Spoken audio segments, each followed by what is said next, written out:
Daniel Safou, je pense, pendant un certain moment, Moussana a courir derrière les hommes politiques. Bafouté la gaye ndaku, basumé la gaye pantalon, chemise, n'en parlons pas, veste.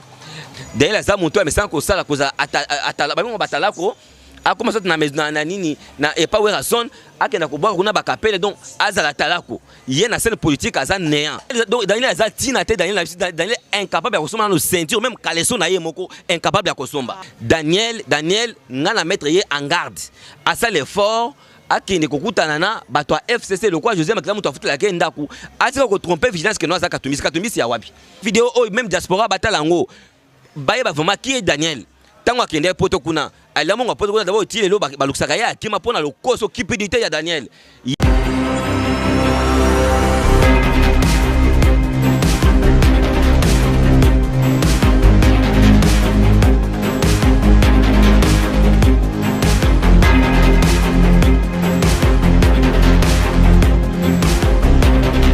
Vous informer, c'est notre devoir, mesdames, messieurs. Bienvenue dans notre émission L'invité. On est de cœur avec tout, hein, bao nyonso, bazali ko sepea moko na bango ya mbota malelo, toza de cœur vraiment na bino, to pesi bino mbota ma elamu. L'actualité ezali ko obligé biso ko informer bino. Actualité ezani ni nungu. Côté opposition, ba dire ba maloba moko boye, est-ce que to ko saka politique pona bokabwani to pona bosangisi? Na suka Borozamo analyse à mon coup c'est pensa tatia au sala selon ba demande na bino kaselo tozai pe na esengwa kozong c'est bino sur Oscar Azali Moi mouvement citoyen tozwa kai déjà l'autre fois kaselo c'est vrai que tu aimes bien kaka na moi lombango et c'est no boye bate Gloria Senga bakangi bango hein bazali awa na souciati ya commune ya Kasavubu. Pona nini toye bangara lelo na émission un biso l'invité à Mokola lelo. Oscar, bonjour. Bonjour Tatiana Câble Mère Internationale.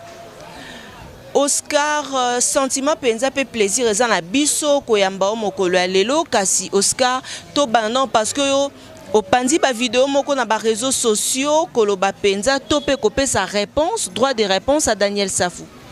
Tatiana ngakutu nazaki na méchant. Na ina kanda. Fakout na pesa vana zung sinon Daniel Safou na azunga na nanzela.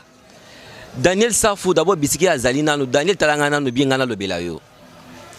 Daniel azana no mutu moko immature, Safou place azali. Azana mutu moko azangi vraiment maturité ele kwa liboso ya ngwana.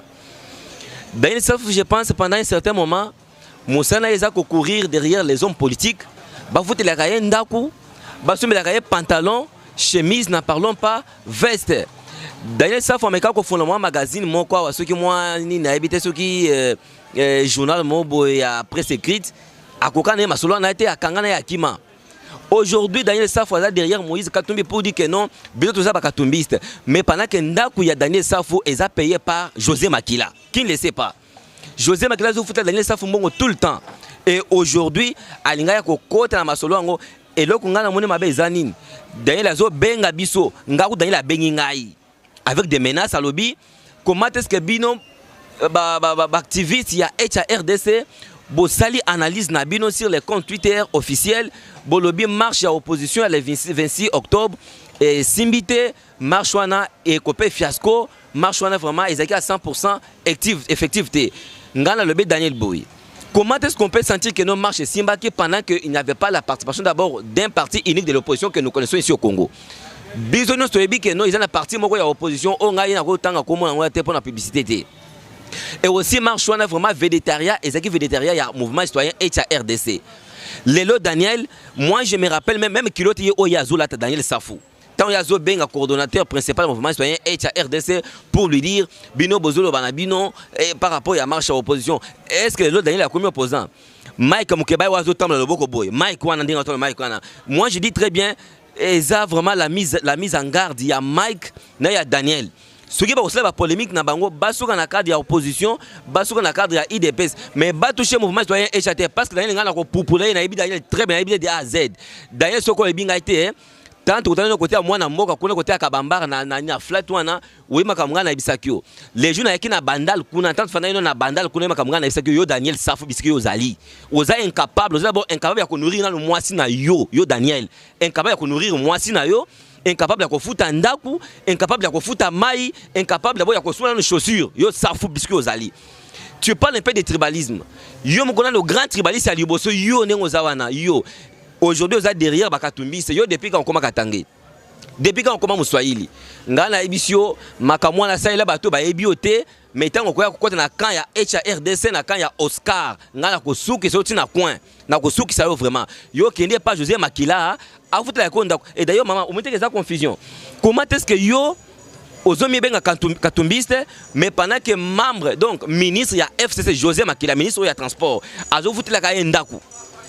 José Makila chaque fin du mois paye les loyers pour Daniel Safou, paye les loyers pour Mike Moukebaye. Et ils se disent aujourd'hui nous sommes des opposants. Opposants par rapport à quoi? Nga mona écoute Daniel na boulevard Seria marche opposition, na écoute na tindi kaye.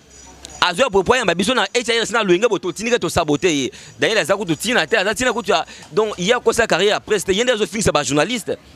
Na sepena grand frère na ngamo Jean-Pierre Kama bisika na pesi mbote ye muto ameka ko zong c'est Daniel Nanzela ebisi papa Daniel za muto amesa ko sala ko za atala ba ngo batala ko a commencé na nini na epa wera son akena ko boire kuna bakapele donc azala talako ye na scène politique aza néant donc je pense que ya ko beza tellement ebele mais pour le moment nazo ça élève vraiment vidéo moko kitoko on nga routine je pense que vidéo ali bosso na tina car on mona déjà très bien mais ça les sourds d'oreille na mekipe continue appelle Serge Amonaki ango donc presque ceinture mobimba ya Daniel Bamoni ango mais pour le moment je m'adresse plus particulièrement dans Daniel Safou na Mike Moukebaye bobeta karana makamya HRDC HISA Nzambe. Qu'est-ce que Mike Moukebaye a à voir na masolo ya Echa? Qu'est-ce que Daniel a à voir? Au fait to solo ndire ba masolo moko boepe akota na to solo là Mike Moukebaye Daniel Safou basali ni na Echa maman. Oui, que jusqu'à maintenant, même dans la promenade, on tombe avec méchanceté. Ce gars, on a boxé, puis Daniel a boxé. Ça fait très mal dans la diaspora, bazolanda biso. Box na box, okende kuna box. Daniel boye pas na bambie na CP à regretter.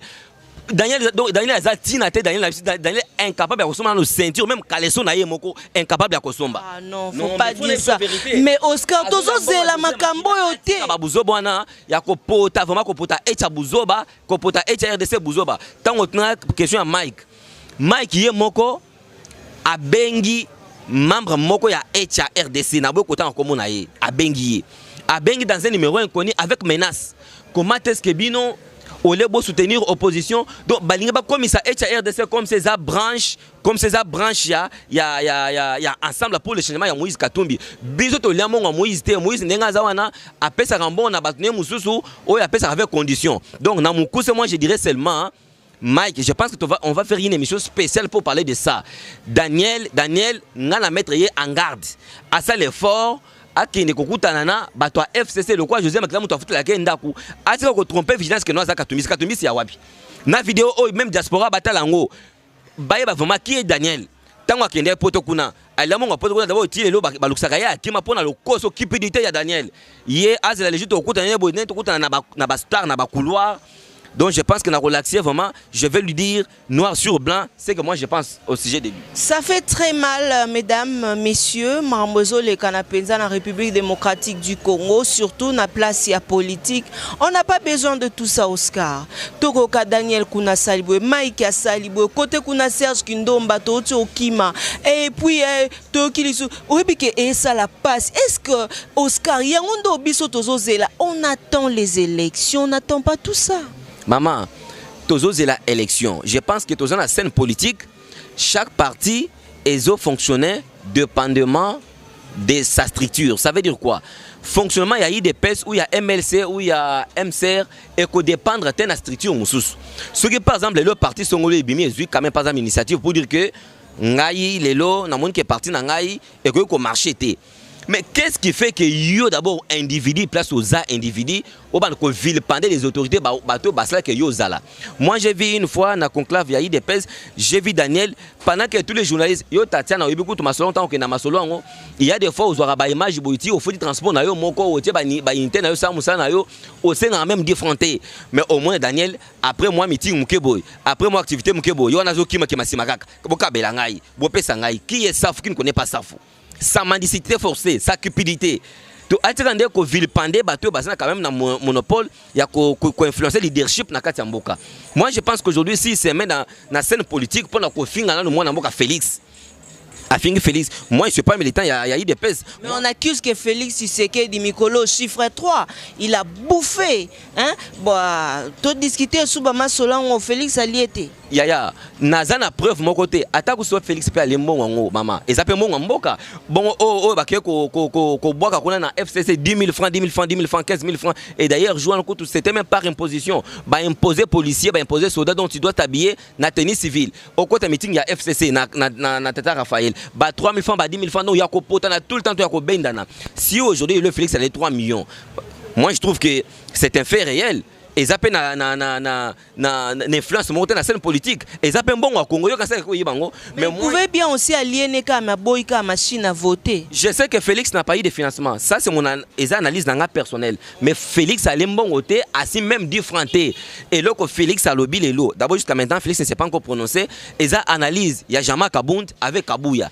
C'est l'analyse où ils ont objective. Et avec les et jusqu'à maintenant, tout le monde déjà déploiement, il y a des kits électoraux, une façon d'engager l'exception, il y a des locutas, ceux qui y a Kabila, ça la comprendre la bango, tu éviter. Même position, oyo, maman, oui, ma selon la que Katumbi, Nabemba, basali complot na bango, ba écarter Félix, ba mais ça failli le quoi candidat comme opposition. Obi pourquoi faut le candidat Lubumbashi? Faut attendre que Lubumbashi na F basaye ba de façon que failli lui yende à cause de candidat unique à opposition. Au moment où ba ko battre campagne pour naie au cas où à gagner élection. Donc c'est lui. Bandeko Balandi à Congo Millennium, c'est vrai, ça fait très mal. Merci Nabi que Bozé Belé, surtout Penza au Bozo Benga ba combattant, ba diaspora et salanga bien. Merci Pena number 1 à Congo Millennium et merci également à l'ADG Bambou Mavambu Golf One Security, Yonde Masolo, Oscar. L'Isolo Ezali Penza Solo Ezali une dame, Cécile Osang, la confiance du chef Serge Katembo qui soki na yambi ata motomoko ya echato lukana koeba bakangi Gloria Poani. Gloria Aza, coordonnatrice principale, il y a mouvement citoyen vigilance citoyenne VICI en sigle. Lelo kota la buzo ba oyo et mais quand se manifesté les jours bateau ennemi il y a peuple congolais. Donc quand il y a FCC, quand il y a Kabila, tant basala qui meeting na bango na stade Tata Raphaël, qu'est-ce qui s'est passé? Ils avaient corrompu moralement peuple congolais. Ba misayi bambongo détournement public, détournement na trésor public. Lorsqu'on a remarqué ça, ba yibimbongo, bazu ba transco en otage, tout ça, c'est ainsi que Gloria Senga a eu méchant, a bengisi Bayi mouvement citoyen, vigilance citoyenne. Ça est vraiment le lot système, il y a mobilisation. Donc une campagne de mobilisation pour dire aux Congolais que toi Congolais tu ne peux pas vendre d'abord ta dignité à cause de ta faim. Au côté de le quoi Nzala. Donc tu pars d'abord te chamailler à la stade Tata Raphaël, le collat 3 000 francs, 5 000 francs, 10 000 francs, au teki vraiment personnalité na yo. L'air vraiment basé initiative wana, même sur au talina article 16 na constitution na biso makamwana quand même et comment mikuna parti politique il faut garantir éducation civique na ba militant ya kati ya parti wana.